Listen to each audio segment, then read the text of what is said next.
Developing a chronic disease management program around chronic pain is something that I think a lot of primary care providers are having to deal with, whether or not they are choosing to or not.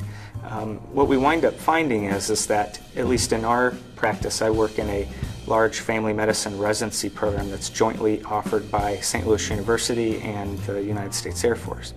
And what we found is that a lot of the patients that we refer out for pain management services, these specialists aren't willing to necessarily write for the medications or to provide the medical management side. It's more surgical intervention or using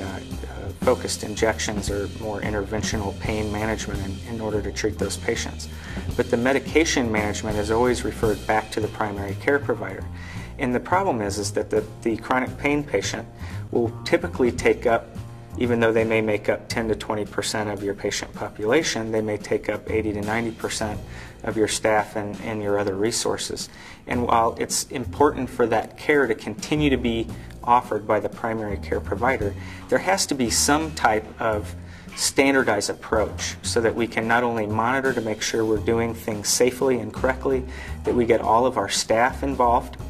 and that we allow them the autonomy to actually go in, assess the patient, to contribute to the overall care and development of the picture of whether or not things are going well, going awry, if there's concerning behaviors, and really involving the whole team.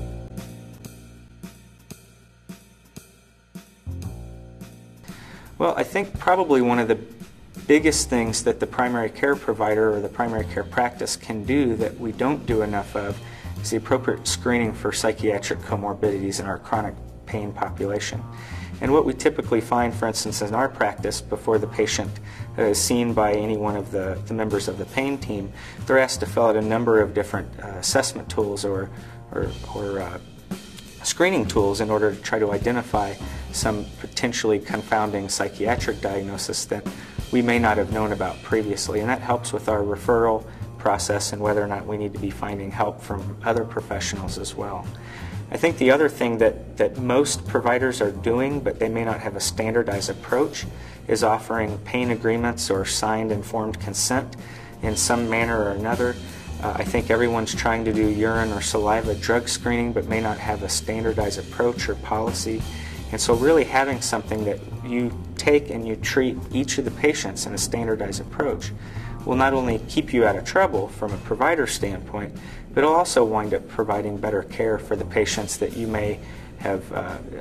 breezed over too quickly or that may have initially presented with some problematic behavior that was written off a little too quickly.